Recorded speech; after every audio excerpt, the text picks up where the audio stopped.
everybody, and welcome back to No Downtime. It's your podcast from Fort Rock Data Center, located in beautiful Central Oregon. Connor and Levi are here today, back at you to talk Fort Rock and the data center world. So, in this episode, we're going to talk a little bit about what it takes to plan for the worst day. This is the day that everyone hopes will never happen, and that's when a disaster hits. So, whether it's a cybersecurity attack that exposes private customer data, or maybe a weather event that takes out power for multiple days or weeks, or even a cut fiber line that disrupts network traffic, being prepared can make or break a business. So, Levi, before we kind of dive into it, let's do a little bit of a check-in. What's new at the data center in general, or have you had any interesting conversations with clients lately about challenges they're facing, anything like that? What's new? Oh, well, I was just there last Friday, and you started talking about disasters and bad things that could happen, and I was thinking, today's Tuesday. Monday was yesterday, So, no. I mean, you can have Case of the Mondays on Tuesday as well. I guess. Right. No, in terms of the data center, data center world, what's going on in our nook of the cranny, right? Our area versus the rest. I saw an article. The Pew Research Center recently put out some information. I read through it, and of course I had to go look at the source of, all their stats and stuff like that, just to geek out a little bit. It was claiming that there's, in the U.S., this is just USA alone focused, right? There's going to be more than 3,000 operational data centers, and it's growing, of course.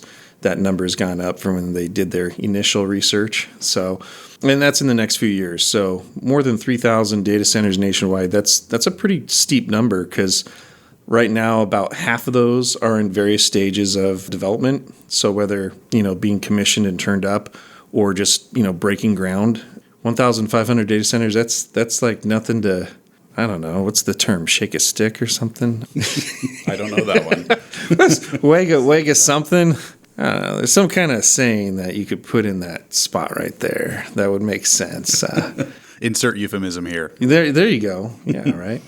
But as I was reading through the article, the research too, about 2/3, I mean, it was like smack dab right at 67%, are slated to be built in rural areas, not urban, like traditional data centers, but rural. And if you look at where all the data centers are populated today, 87% are in urban areas, so major metropolitan areas. So that's a huge shift of, rather than looking to where the grid already provides power and water, and I think with rural fiber being readily available, and then also you look at the cost of land and surplus power in some of those areas that is not being used, it makes sense to build there. So I thought it was kind of interesting, because there was something in there that said like nearly 40% of counties that are introducing a data center currently do not have a data center. And that's, 40%, that's pushing nearly half. So that's a lot of greenfield, a lot of green area, right? Right. So obviously there's going to be some controversy on that, because Farmer Joe is going to have a data center next door. So, don't let the cows out. Sure.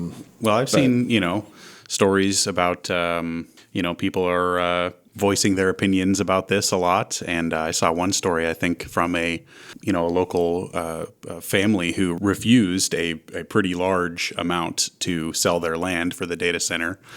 It was like $26 million or something they were offered, and they refused basically to keep this, family farmland in their family. Wow.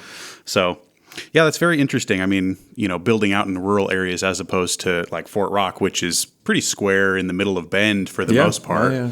But, like you said, rural fiber lines are becoming more and more accessible, and a lot of rural ISPs out there, and just different fiber paths are all over rural America right now. So that makes sense, and, definitely something to look at. But you think about what's driving this, though, right? And you hear the buzzword, I'm not going to say it, because I don't want to put $5 or $1 in the jar. So he's got the button ready. Anyway, yeah. But I was reading a different article. Yeah, I read a few. And this one was, there was like, I want to say it was CoBank, has a lead economist that spoke at like an NTCA, it was like a rural broadband type of conference a couple months ago. I think it was in San Antonio, I forget. But anyways, he said that, COVID was leading the push to implement the phrase I'm not going to say because I don't want to, I'm cheap, which arguably Right? Okay, I'll just say it, AI. All right, there you go. Anyways, which has led to more in-person communication and also a shift in how we transmit data. And so initially, people thought that, the experts thought that was going to shrink back down after COVID kind of blew over. Mm-hmm. But it's continued to grow. And so now the predictions are that the COVID era use, which was, at its peak of, Zoom calls and meetings and things like that, anyways, it's going to triple within the next couple of years. And I think that like Amazon, Google, and Microsoft are at the driver's seat of that bus, kind of taking us that way. So I've been thinking it's like a bubble waiting to pop. And that's why there's 1,500 data centers currently being developed and another 1,500 on their way. So it's just crazy thinking that there's so much development, so much demand for data centers. It's just kind of crazy. Right. So, but, Oregon, you think of Oregon as kind of like, I don't know, I used to think of Oregon as kind of podunk. Grew up here. It's in the Northwest. People are like, Oregon. Oh, yeah. You guys got mountains, right? I'm like, yeah, we have mountain and coast and high desert and a little bit of everything. Oh, you're the first person I've met from Oregon. Anyway. But, Virginia, Texas, right? Yeah. They're well known for having like hundreds of data centers. California too, right? And then you have, Georgia, Ohio, kind of trailing after that, New York. And then there's Oregon, bam, right in the middle. We beat out Washington, Pennsylvania, Florida, Iowa, Indiana, et cetera, which is kind of crazy. We have 142 data centers in Oregon, where 115 of those are currently operating and 27 are under development right now. So we're kind of like right in the middle. And I think a lot of that growth that's happening in Oregon, like if you look at Florida, Florida is known for having data centers. Florida only has 8 in the whole state right now that are being built versus Oregon has, I think, 27 that are in various planning and construction stages. So, yeah, I mean, our cheap, I shouldn't say too cheap, but our fairly cheap power has been driving that, and then abundance of water as well, right, in the Northwest. So, well, I know there's rightfully so a lot of concern about resource usage when it comes to these new data centers. Yep. We've talked a lot about on this show, Fort Rock's purpose-built facility that takes advantage of the local environment. We've got cool, cold nights. It's easier to cool. The summers are very mild over there even. Yep. Lots of renewable hydroelectricity. Lots of sun. Yeah. And, plus, of course, it's built on that stable foundation that's out of the FEMA 500-year floodplain and those different things. So, I mean, when you're thinking about these data center developments, and super hot button topic right now, of course, but at least for me, it makes me feel, makes me on a personal level feel good about what Fort Rock is doing, and is not necessarily just being built and hyperscaling to make room for all these AI companies. I was going to say, you said it. It's still run by local people. And if, like you said in our last episode, if you need something, you can literally just pick up the phone and talk to you and make it happen. So I think that's kind of what sets Fort Rock apart, at least. But I'm a little biased. Connectivity wise, we're kind of positioned well, 13 different carriers and connectivity options. We host the Central Oregon Internet Exchange there. So, but you look at, low latency, direct fiber connections to some of the big players in Washington State and in California. Oregon's right there in the middle, so it makes sense to have kind of a hub. And again, in terms of economies of scale and looking at operational costs and the rest of that, we're not a huge data center. We're a small niche data center, but again, positioned and planned for in terms of disaster recovery and business continuity. So that's, I think, really what kind of drove us into existence is, being from an environmental standpoint, just a great location to have a data center. Wow, what an amazing transition. Well, let's dive a little bit into that a little more, disaster recovery, business continuity. So what are we actually talking about here? What are we protecting against? Because, a disaster might not just be, an earthquake or a wildfire or, like you said in our little pre-show, it might be Godzilla coming up out of the ocean and causing chaos. Hey, there's people that believe the earth is flat. There are people that believe in aliens. Why not, Godzilla? So let's just, what are we talking about here? If something crazy were to happen, what are we protecting against, and how does a facility like Fort Rock help with that? Well, let's throw a wet blanket onto this real quick and make it real dark. We see what's going on with Iran right now in the world stage. And, a lot of their neighbors did not think that they were going to be targeted, that they were in tight with Iran. And then Iran's blowing up their oil refineries and wells and infrastructure. So there's all kinds of real world disruptors that exist, some that are man-made and some that are, nature-made. So there's, power failures, and you could go either way with those. But there's, of course, cyber attacks, ransomware, human error, hardware failure, network outages, which can occur. But bottom line is, if you're not planning for that worst day, you're not planning at all, really. Mm-hmm. So you should have a plan in place for your organization that revolves around business continuity, and ask yourself, if something were to happen, fill in the blank, whether it's a building fire or an earthquake or a tornado or fill in the blank, a flood, a burst pipe even. Mm-hmm. We've seen that happen, local buildings and such. Who's going to keep things running, and what kind of backup do you have? If you're going to recover from that disaster, how are you going to restore things after things go wrong, and how long is it going to take you to get things restored back to original operations? So right. Yeah. And I just want to set the stage a little bit to kind of highlight why this is so important, why it's so important to think about your disaster recovery plan and putting in a plan to get back online if things go wrong. So here's a couple stats for you. So 93% of companies that experienced prolonged data loss that's lasting 10 or more days have gone bankrupt within the following year. And this is according to 2025 data from Invenio IT. Okay. So we talked about this a little bit back where, if you've got 10 or more days of prolonged data loss, whatever it's from, there's the data shows that a good overwhelming majority of those companies will file for bankruptcy. So, prolonged data loss is devastating. Mm-hmm. Another stat for you, according to a 2024 IBM report, the average cost of a data breach is around $5 million. It's chump change. Come on. For some it might be, but no, I'm just kidding. That's horrible. And I mean, a lot of our clients, that's no small number there. So no. And just kind of one more stat here for you. This is according to a survey of small to medium sized businesses by Norton. Around 40% of companies lose critical data in a cyber attack. So definitely important to keep in mind the real world consequences of going offline and losing data and being victim to a disaster. Very important to have a plan in place. So let's kind of talk about that a little bit. What it takes to develop, test, and kind of put that plan in place.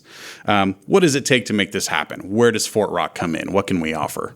Well, there's some of the large organizations. They'll have a whole team dedicated to disaster recovery, business continuity. And, they have ties into compliance, and they have ties into, different departments, IT, et cetera. But when it comes to the majority of the organizations out there, businesses that are operating, a lot of them do not have dedicated team, much less a plan in place. So I've seen where there's often a lack of ownership, at least clear ownership, right? When it comes to who to reach out to during an incident. And then, of course, assuming that cloud alone equals solid disaster recovery is another assumption of we're in the cloud. Well, your cloud just got attacked and brought down. Right. Airlines, what are you going to do? There's situations where often there's a common theme of underestimating how long the recovery is going to take and underestimating what kind of systems or programs are in place, or policies, procedures, et cetera, that are in common use that are actually critical to operations. A lot of times they look at a few core systems like ERP, but then they forget about communications, their UCAS, like their phone systems, or their email. You just go down the long list of what do you touch in a day? What do you touch within a week? And if one of those things just magically disappeared one day, what would you do? How would you function? So putting a plan into place as of, contingency plan, XYZ product or service is offline, it's not available, what are we going to do instead? And then, of course, the other contingency is here's an alternative, or here's how we can get back up online as quickly as possible. So part of it is knowing your on-premise systems, knowing where those single points of failure exist, but then also understanding who is going to be, the main contact for each one of those systems, who their backup is, and then what steps need to be taken in order to mitigate those issues. So that's something that, you can put into place, but then sometimes people put it into place and then they never test it. Right. So that's another thing too, is thinking about it. If you do have a plan, are you sure it's going to work? Have you tested it? Right? Yeah. Are the right people still involved? All that, that sort of thing. So I guess, part of that disaster recovery plan is you're thinking about, you mentioned it a little bit, is how long is it going to take you to recover and how much are you really able to recover? And, in the disaster recovery world, that's your recovery point objective, your RPO, and then you've got your recovery time objective, your RTO. Can you, kind of talk a little bit about these terms and why they matter so much? Yeah. So the recovery point objectives, that would be kind of revolving around the data that you have and what you could afford to lose or not lose, what's critical. And so identifying, again, those systems and what information is necessary to operate. So if you have let's say you're a small pizzeria and you have a point of sale system, everything revolves around the pizzeria ordering system.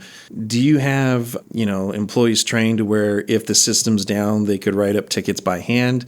If the system's down, is there a way of processing cards? Because, again, as I watch people purchase lunch and dinner, I'd say 90-something% are using a card these days. So, Again, do you have those systems in place? Those are some of the questions you should ask. And then the other thing, too, is how long can you be down before you just say, okay, we got to shut it down? We're spending more in labor, twiddling our thumbs than we are in actually operating. Can't make any sales, can't get anything done. So, again, that's your RTO, right? Your recovery time objectives.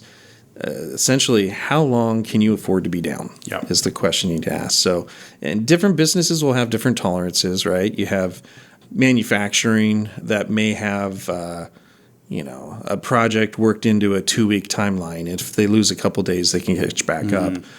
But you may have, real time, let's say an accounting firm, right?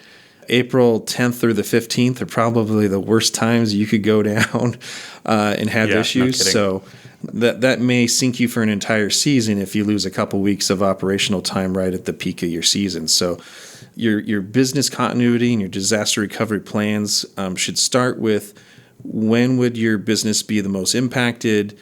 How does technology play into that? And then what kind of alternatives can you put into place in order to continue operating? So we've talked about this a bit, but, why is geographic diversity so important for a real disaster recovery plan? Oh, yeah. I'll give you a couple examples. So 2020 was a doozy of a year. I don't know if you have any nightmares ingrained in your brain seared into my mind. Yeah. Here in the Northwest, it was exceptionally strange, not just because of the obvious worldwide event that occurred, but we had an abnormal amount of wildfires that kicked off. And a lot of those were in areas that had not seen wildfires in not in my lifetime. And so my home, using that as an example, we were evacuated. And for 2 weeks, we were not allowed to be on the property while they're, mitigating the fire issues. So there were businesses that, operate in different areas that were shut down. People had to relocate. It was a massive upheaval of life as you know it. And then that same year we had an ice storm. We lost power during the ice storm. I had 13 trees on my property that came down, and our driveway was blocked. Spent half a day just cutting up logs to be able to get to the street. But we were without a power for 15 days straight. So PGE, which is our power provider, took 15 days to restore power, and there were plenty of areas that were out even longer than us. So, you think about, just at your home, if you don't have internet, you don't have lights and heat and that, wait a minute here, now my freezer and my fridge aren't running, do you have a generator? Do you have enough fuel to run it for a while? And then do you have a way of going and getting more fuel, when you start running low on fuel? So there's different things that from a home perspective, you can kind of plan, make sure you keep some water jugs on hand so you have drinking water in case something were to happen, right? You can go to FEMA and a bunch of other websites, and they'll walk you through some of the things that you can do to prep. I use that with my fingers as quotations there, right?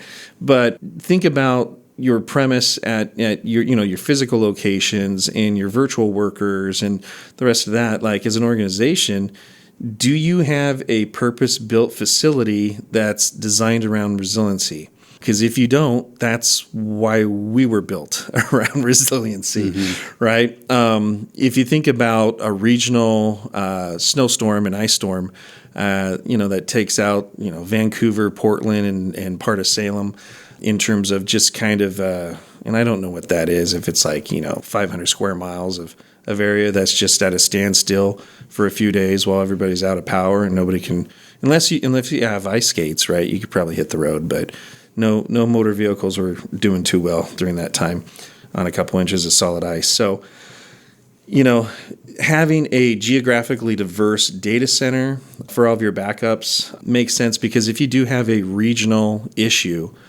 some kind of natural disaster, you have a safe location that's not affected. In addition to that, the data center itself, besides being on the east side of the Cascade Mountain Range and sitting on, 4,000 feet of basalt and granite, we have redundant power, so totally redundant, separate, segregated power entrances and power equipment. So we have literally an A side and a B side, as if it was two separate buildings. We have redundant cooling, battery backup, automatic transfer switches for power that switch between battery backup, generators, and commercial power.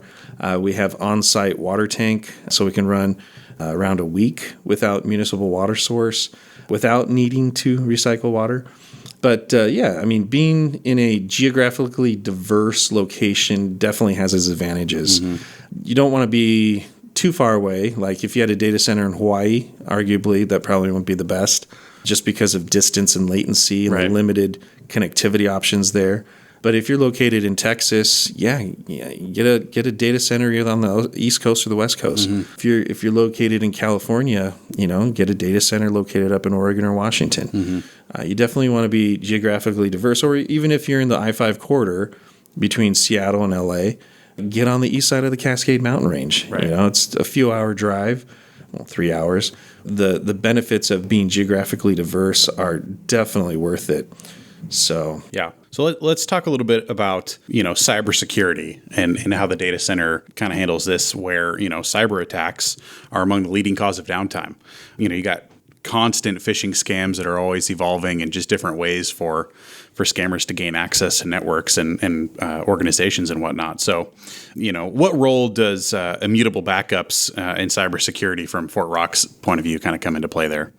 Well, there's, like, when it comes to small businesses, mid-side, even governmental agencies, they're more prone to ransomware and malware attacks now than they ever have been before.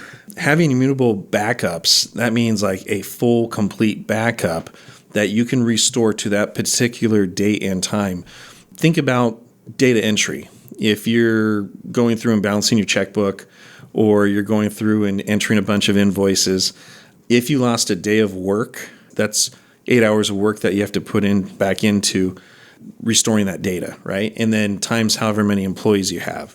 That can get really costly really fast. So having regular backups to protect against those malware, insider threats, accidental. There's sometimes people hit the oops button, and they accidentally delete or wipe something.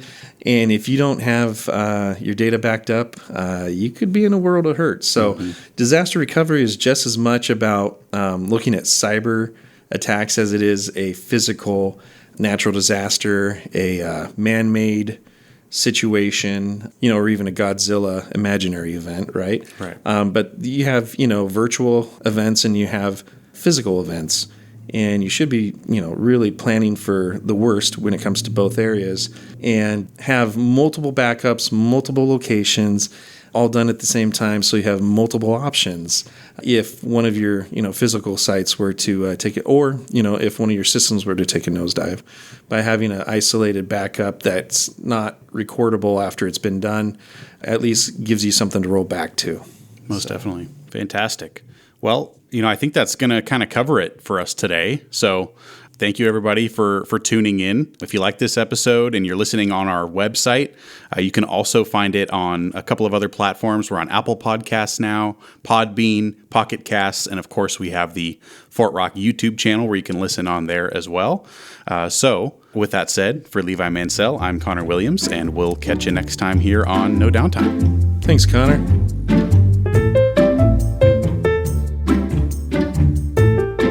Fort Rock Data Center is a purpose-built facility strategically located in the high desert of Bend in Central Oregon. We offer reliable business continuity and edge computing solutions that meet SOC 2 Type 1 compliance in a low-risk environment east of the Cascade Mountain Range. Learn more at fortrockdc.com. Background music by Maxim Malco from Pixabay.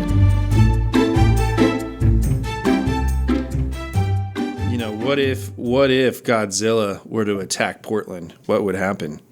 We don't have the giant moth or, Team America or anybody that could it's a very real possibility. Take on Godzilla.